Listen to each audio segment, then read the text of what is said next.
libro de Efesios capítulo 1 versículo 17 dice así: para que el Dios de nuestro Señor Jesucristo, el Padre de gloria, o de espíritu de sabiduría y de revelación, en el conocimiento de Él. En el total de la Biblia, desde Génesis hasta Apocalipsis, ahí encontramos al Señor Jesucristo. En las figuras, en las fiestas, todo ahí es una representación de Jesucristo. Y Jesús es el centro de la Biblia.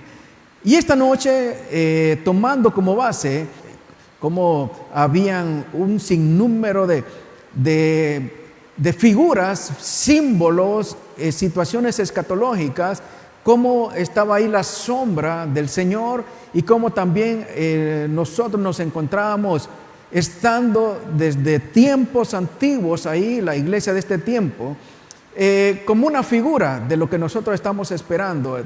Y para hablar de todos los elementos que nosotros necesitamos conocer para entender la Biblia, necesitaríamos mucho tiempo, pero vamos a ver algunos tips que nos van a ayudar para poder comprender la palabra del Señor apropiadamente. Dice el libro de Lucas capítulo 24 versículo 46, y esto es fundamental: entonces les abrió el entendimiento para que comprendiesen las Escrituras. ¿De quién estamos hablando acá? Estamos hablando de Jesús. Jesús, aquellos dos de camino de Emaús, les abrió el entendimiento. Entonces, número uno, ¿qué necesitamos para conocer, para poder entender las Escrituras? Un entendimiento abierto, porque si la leemos como leemos cualquier revista, con cualquier periódico, muy poco vamos a atesorar. Entonces, amados, es recomendable, antes de leer la palabra, que tiene que ser un hábito nuestro de todos los días, así como esa necesidad que tenemos de tomar nuestros alimentos, que oremos antes y pedirle al Señor: Señor, abra nuestro entendimiento, para que nosotros lleguemos a conocer, a entender, a hacer un rema de lo que la palabra suya tiene ahí para nosotros. Y su palabra es espíritu y su palabra es vida. Y dentro de los tips que quiero que aprendamos en esta noche, hay ciertos conceptos que nosotros necesitamos entender. Y el primero que le quiero enseñar esta noche se conoce como apología. ¿Y qué es la apología?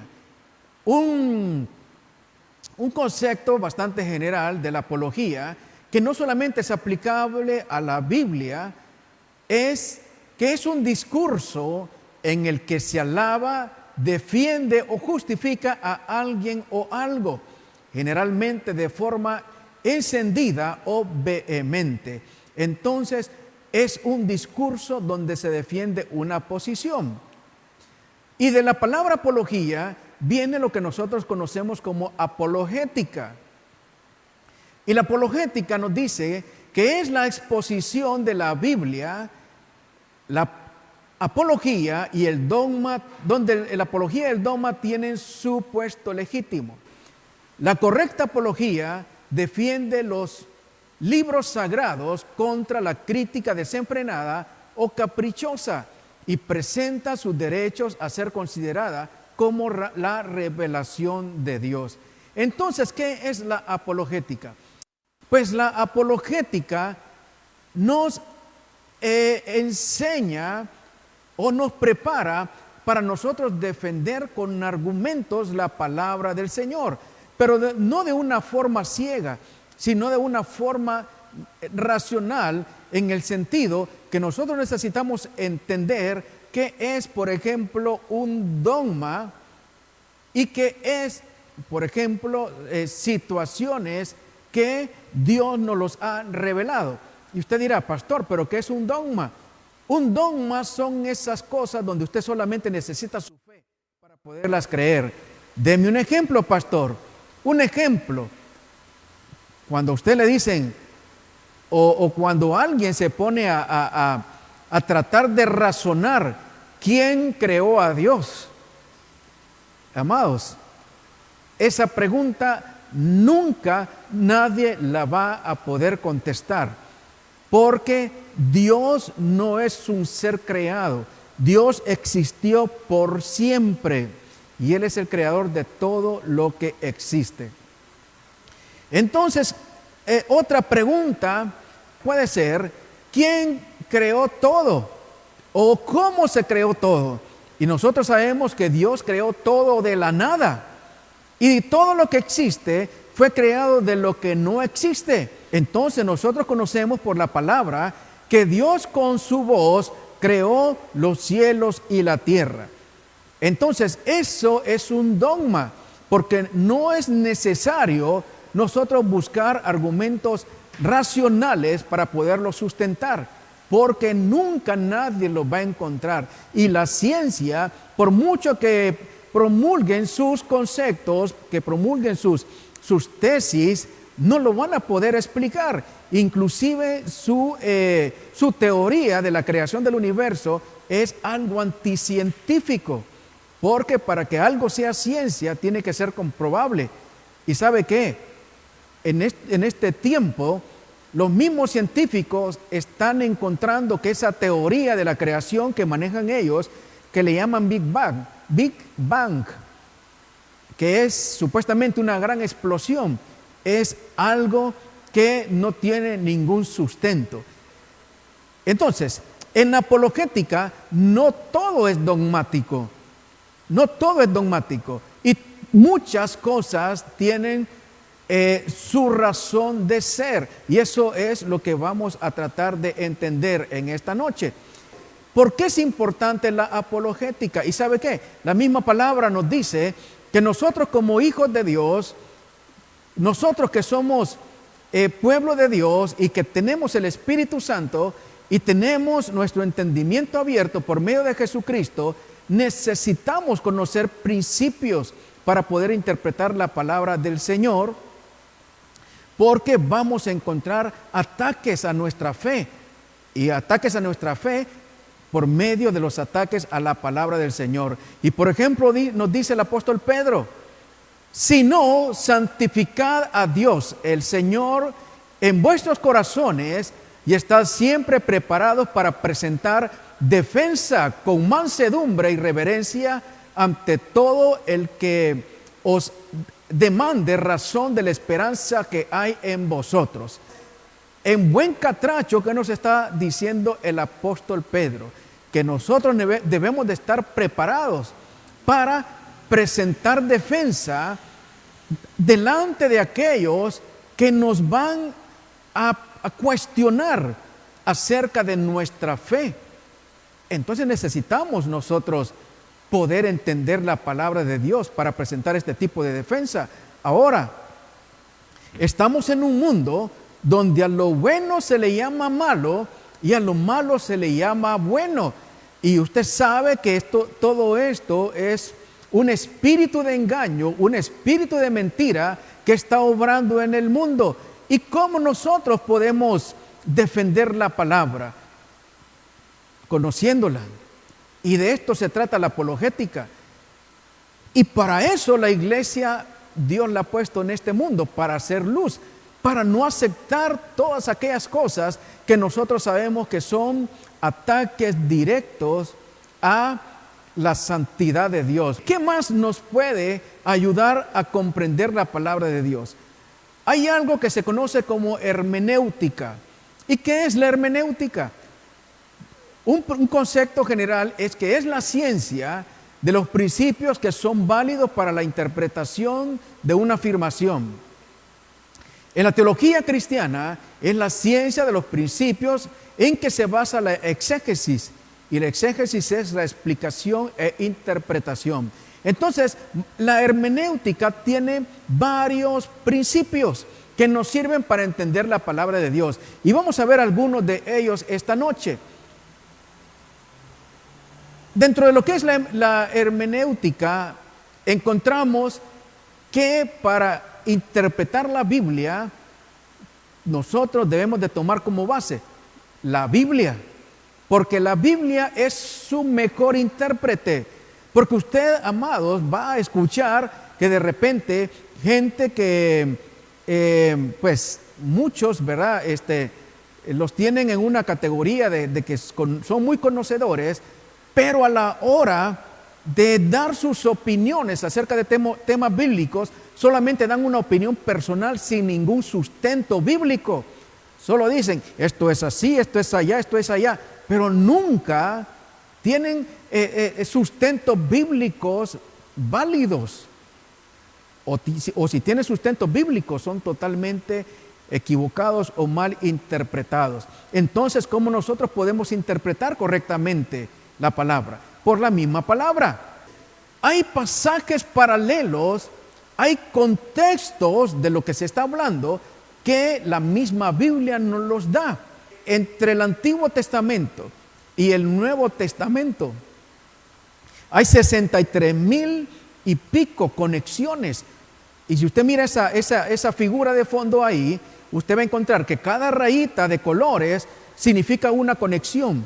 Como los libros de la Biblia están conectados todos desde el Génesis hasta el libro del Apocalipsis. Imagínense tantos miles de años que hay de diferencia. Imagínense la cuestión la cultural, las naciones donde vivieron estos escritores, y todo concuerda en la palabra de Dios. Entonces hay pasajes paralelos o contextos de las escrituras donde nosotros podemos encontrar una interpretación de algo. También necesitamos nosotros entender que sin el Antiguo Testamento no podemos entender el Nuevo Testamento. Y estas son dos posiciones que, por ejemplo, tienen los judíos, donde todavía tienen una venda porque no toman en cuenta el Nuevo Testamento. Porque todo el Antiguo Testamento es una figura y es una sombra que nos habla de Cristo Jesús. Cristo Jesús en el Nuevo Testamento es revelado, lo que antes en el Antiguo Testamento era una sombra. Y los evangélicos tenemos también un problema, un defecto, que no tomamos en cuenta el Antiguo Testamento, porque muchos decimos que el Antiguo Testamento está abolido y que no nos interesa o no debe de interesarnos, una posición también bastante equivocada. Entonces, tanto el Antiguo Testamento como el Nuevo Testamento es necesario poderlo tomar en cuenta, porque sin el uno no se puede entender el otro. Y le voy a poner un ejemplo. Por ejemplo, dice el libro de Isaías, capítulo 38, versículo 4. He aquí que vuestro Dios viene con retribución, con pago. Dios mismo vendrá y os salvará. Entonces los ojos de los ciegos serán abiertos y los oídos de los sordos se abrirán. Entonces el cojo saltará como un ciervo y cantará la lengua del mudo. Porque aguas serán cavadas en el desierto y torrentes en la soledad. Esto fue escrito por el profeta Isaías 700 años antes de Cristo. Y si sin tener el contexto del Nuevo Testamento tratásemos de entender esto, ¿cómo podríamos nosotros interpretarlo? Ahora imagínense cómo 700 años antes del nacimiento de Cristo, ¿qué podían esperar? Esperar que Dios mismo bajara e hiciera todo esto. ¿Y sabe qué? Siguen esperando que Dios mismo baje y cumpla todo esto, pero ya fue cumplido en Cristo Jesús. Ahora, cuando Juan el Bautista quería estar seguro si Cristo era el Mesías, valga la redundancia, porque Cristo y Mesías es lo mismo, si Jesús era el Cristo, le mandó a preguntar, ¿eres tú el que tiene que venir o debemos de esperar a otro? Y sabe que le dijo Jesús, lo mismo que escribió Isaías 700 años antes, Lucas 7:22.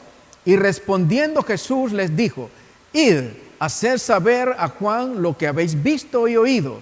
Los ciegos ven, los cojos andan, los leprosos son limpiados, los sordos oyen. Una revelación. Aquí encontramos pasajes paralelos de algo que fue escrito en el Antiguo Testamento y ahora encontramos el cumplimiento en el Nuevo Testamento. Entonces, lo uno y lo otro se complementan, porque Isaías estaba hablando hacia el futuro, en una profecía no cumplida para su tiempo. Y Cristo está hablando hace 2000 años acerca del cumplimiento de esa profecía. Y nosotros, 2000 años después, nos podemos dar cuenta de qué está tratando Isaías. Aquí encontramos un ejemplo de textos paralelos y encontramos un ejemplo de cómo el Antiguo Testamento y el Nuevo Testamento están conectados y no podemos nosotros separarlos. Otra herramienta que le quiero dar se conoce como contexto histórico-cultural. Contexto histórico-cultural. Al interpretar un documento es de primordial importancia descubrir quién fue su autor y determinar la época, el lugar y las circunstancias en que escribió. Hay muchas situaciones de usos y costumbres que necesitamos nosotros entenderlas y que no podemos aplicarlas a este siglo XXI. Y le voy a poner un par de ejemplos. Y nos vamos a ir al libro de Lucas capítulo 7, versículo 35. Uno de los fariseos rogó a Jesús que comiese con él. Y habiendo entrado en casa del fariseo, se sentó a la mesa.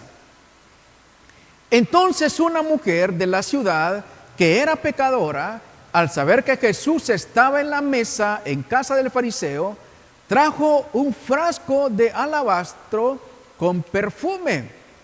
Versículo 38. Y estando detrás de él, a sus pies, llorando, comenzó a regar sus lágrimas, sus pies, y los enjugaba con sus cabellos. Y besaba sus pies y los ungía con el perfume. Ahora yo quiero que usted se haga esta imagen mental. Jesús es invitado a la casa de un fariseo. Fue invitado a comer y lo sientan a la mesa. Y llega una mujer por detrás y comienza a lavar los pies del Señor con un perfume muy carísimo y a enjugar sus pies con su cabello y los besaba. Ahora, esta imagen que usted mira ahí es la clásica representación de Leonardo da Vinci, lo que se conoce como la Última Cena. Ahora, según el contexto que hemos leído, ¿cómo aquella mujer pudo haber hecho para llegar por detrás, besar los pies de Jesús, ungirlo con aceite y limpiar sus pies? ¿Cómo pudo haberse metido en una mesa así? ¿Y sabe qué? Muchos toman esto como algo cierto. Inclusive se han escrito libros y hay gente que se ha hecho millonaria. Por ejemplo, un mentado Dan Brown, que por estos cuadros de Leonardo da Vinci ha sacado símbolos y dice aquí hay cuestiones de conspiración bíblica, etcétera, y ha sacado situaciones ahí, ¿verdad? Que donde tratan de confundir a la gente. Ahora, ¿sabe qué? Ese cuadro, así como lo pintó Leonardo da Vinci, es totalmente fuera del contexto cultural e histórico, porque no era la forma en cómo comían los orientales. 1, 2, 3, 4 en grupo. No es la forma en que comían. ¿Cuál es la forma en que comían? Así, ellos se sentaban en un piso y ellos ponían unos tipos de cojines y ellos se agachaban y se sentaban, pero no en una mesa. Y ellos colocaban sus pies hacia atrás. Ahora sí podemos entender cómo aquella mujer pudo llegar por detrás, tomar los pies de Cristo, ungirlos con perfume, lavarlos con sus cabellos y besarlos. No tuvo que meterse debajo de una mesa. Entonces es importante conocer los contextos históricos culturales. Y muchos le dan una relevancia, una importancia a estos cuadros de Leonardo da Vinci, por ejemplo ese de la Última Cena, como que si fuera un hecho real, verídico, y es totalmente falso. Es totalmente fuera de contexto. Le voy a poner otro ejemplo. Y lo encontramos en el libro de Marcos, capítulo 14, versículo 30. Y le dijo Jesús: de cierto te digo que tú hoy, en esta noche, antes que el gallo haya cantado 2 veces, me negarás 3 veces. Nosotros entendemos esta palabra como que cuando llegó Pedro y le preguntaron: ¿tú conoces al Señor? ¿Tú eres uno de ellos? Pedro le dijo: no, yo no lo conozco. Y se escuchó "Kikiriki".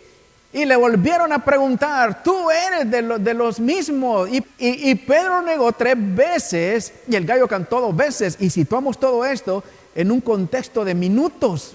Pero ¿sabe una cosa? No es así. Necesitamos conocer el contexto histórico-cultural. ¿Y cuál era este? Ahora se lo voy a explicar. Había algo que se le llamaba el canto del gallo. Y eso lo hacían los soldados romanos en las vigilias de la madrugada. Y mejor le voy a leer el contexto, mejor le voy a leer la información. Los judíos notaban el cambio entre una vigilia y la otra por el toque de una trompeta, al que los romanos llamaban Gallicinium o Gallicantum, que en latín significa canto del gallo. El primer Gallicantum era un canto preliminar y se hacía a la medianoche, al comienzo de la tercera vigilia. Era un toque de trompeta más silencioso o menos escuchado por la gente. Basados en los relatos de Marcos, podemos saber que la primera negación de Pedro tuvo lugar pocos minutos antes de las 12 de la noche. Marcos 14 del 66 al 68. Sigamos leyendo. A la tercera vigilia, los romanos cambiaban la guardia de la fortaleza Antonia de Jerusalén, haciendo sonar las trompetas del Secundum Gallicantum.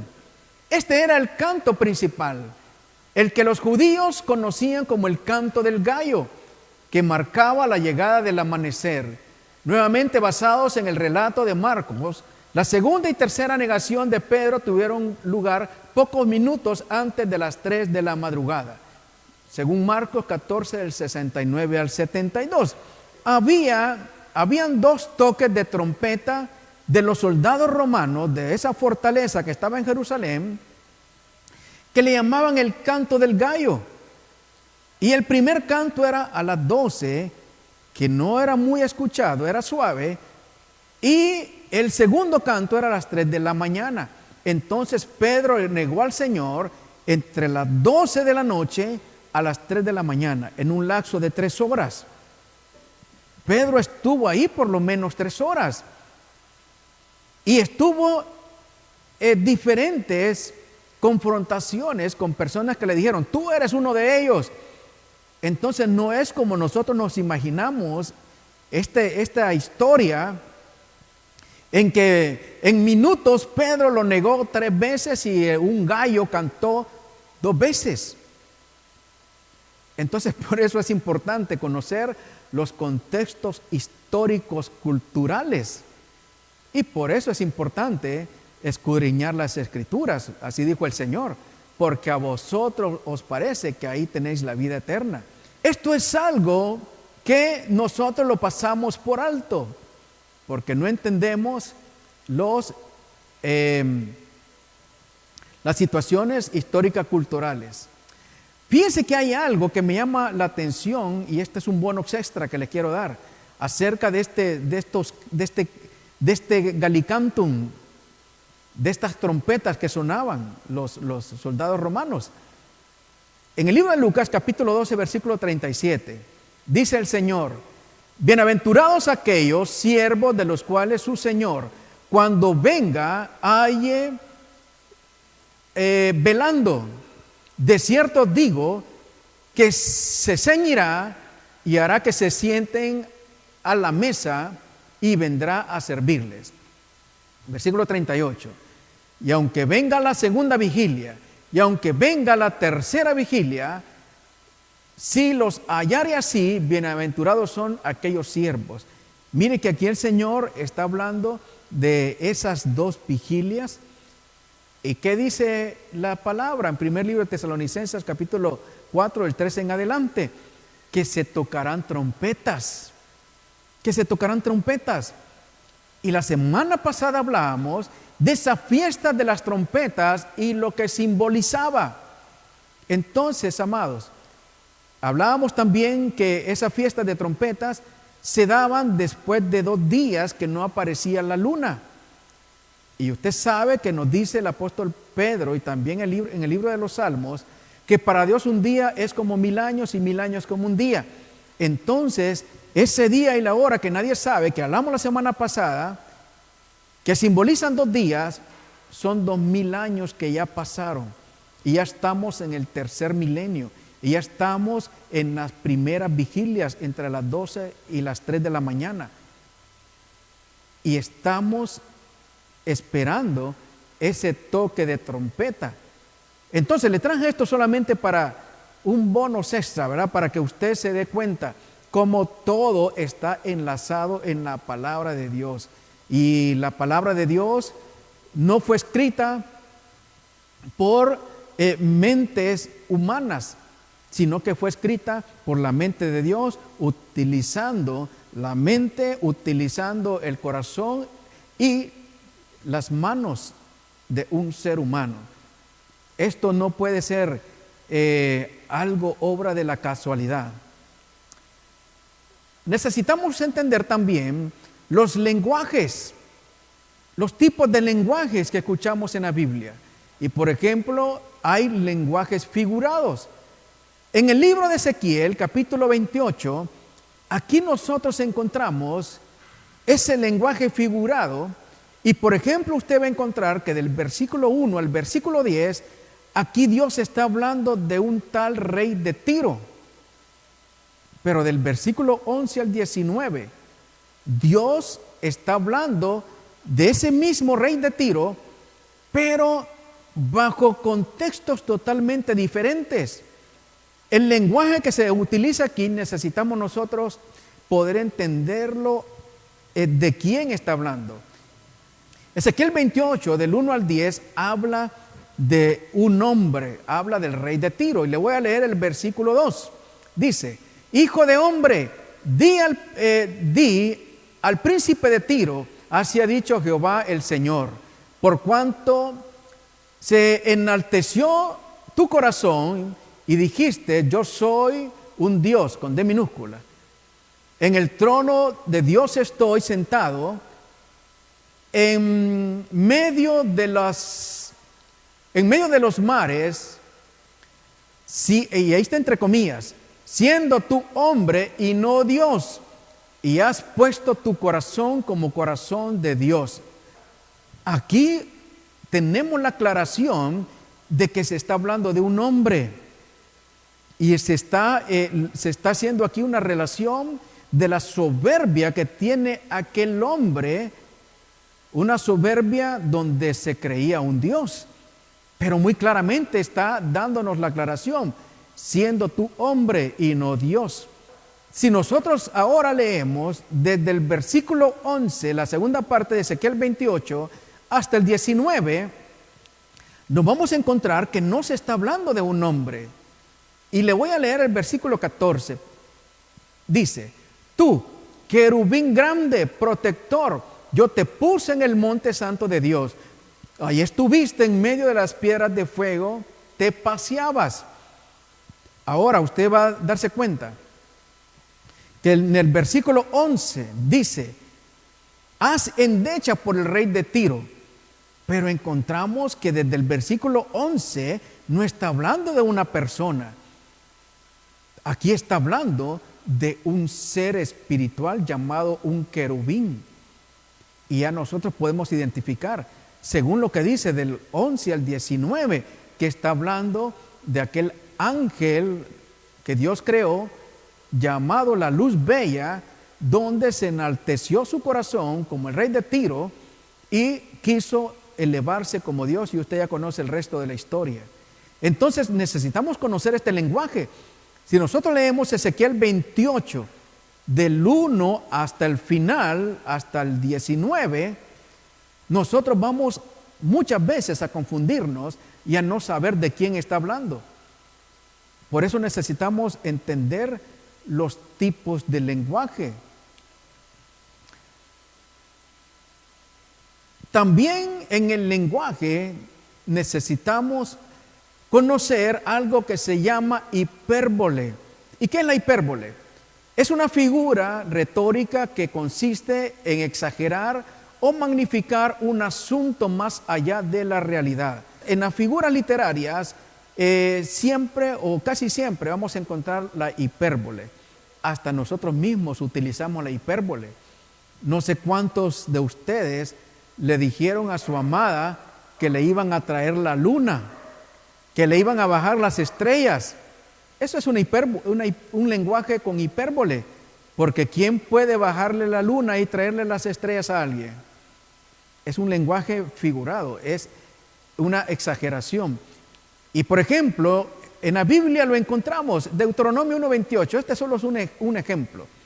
Cuando aquellos que fueron enviados a reconocer la tierra dijeron, ¿a dónde subiremos? Los hermanos nos han atemorizado nuestro corazón diciendo, este pueblo es mayor y más alto que nosotros.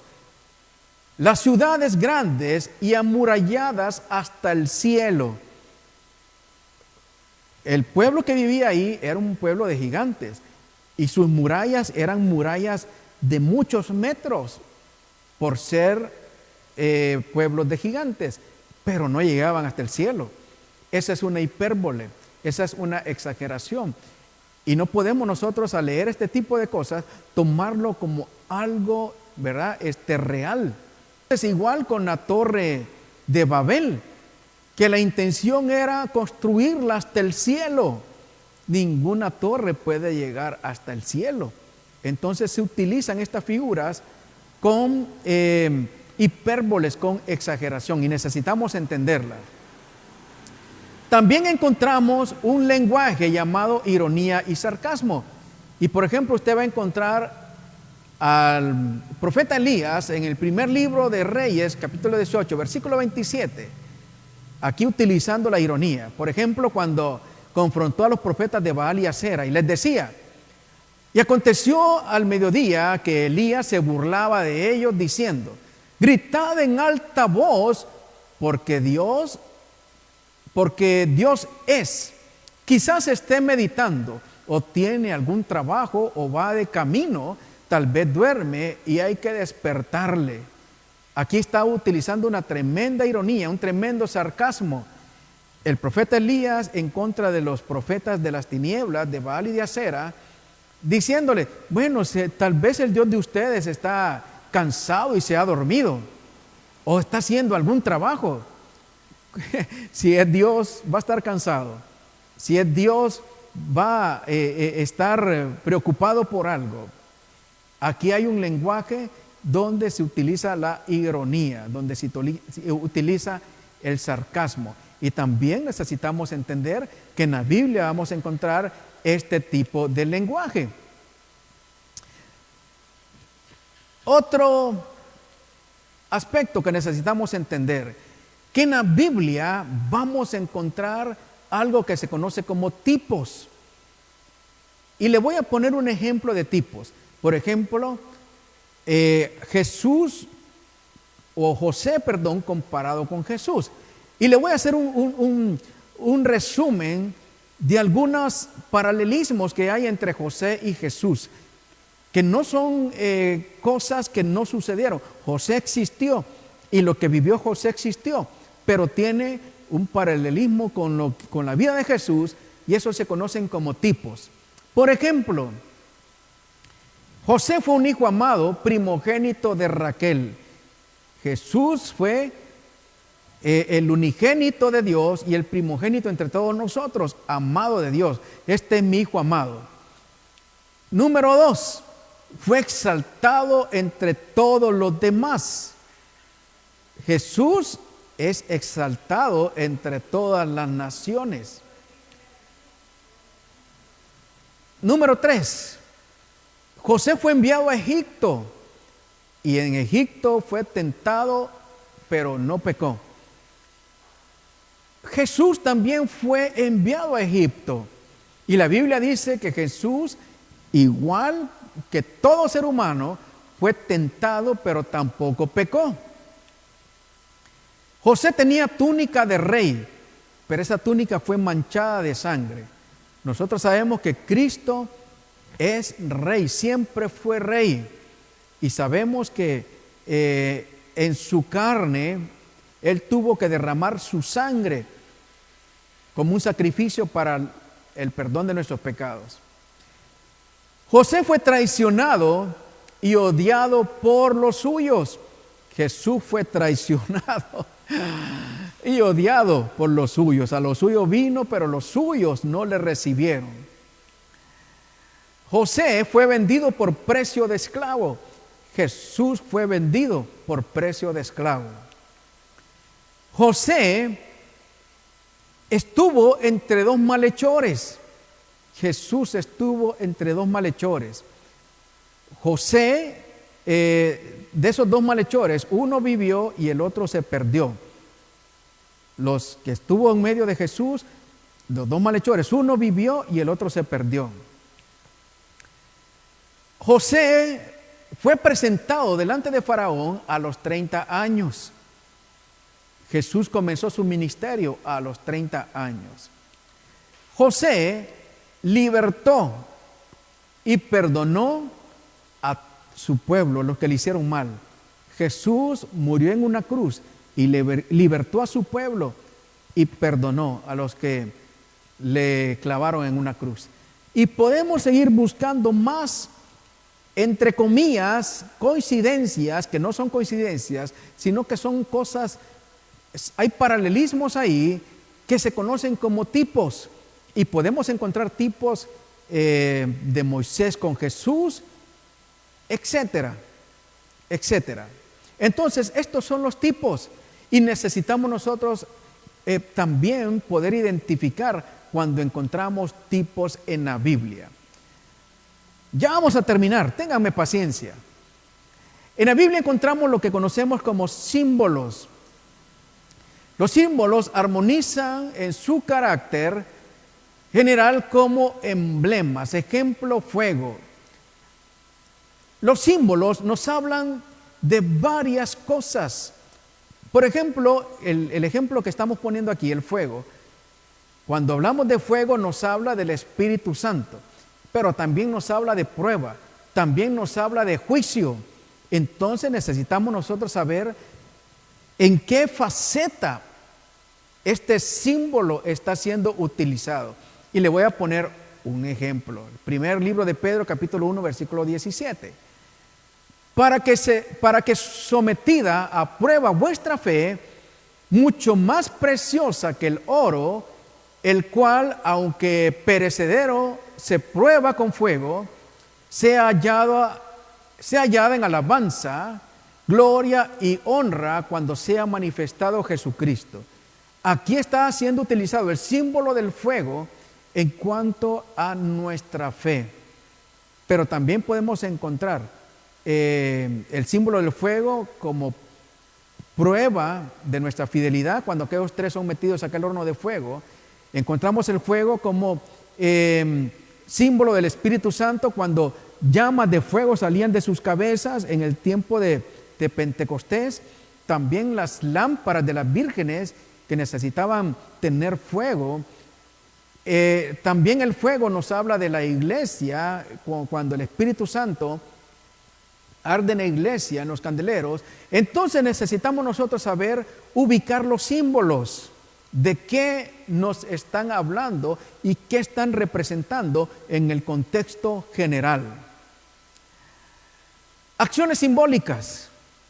Muchas veces los mismos escritores están participando del mensaje que quieren transmitir.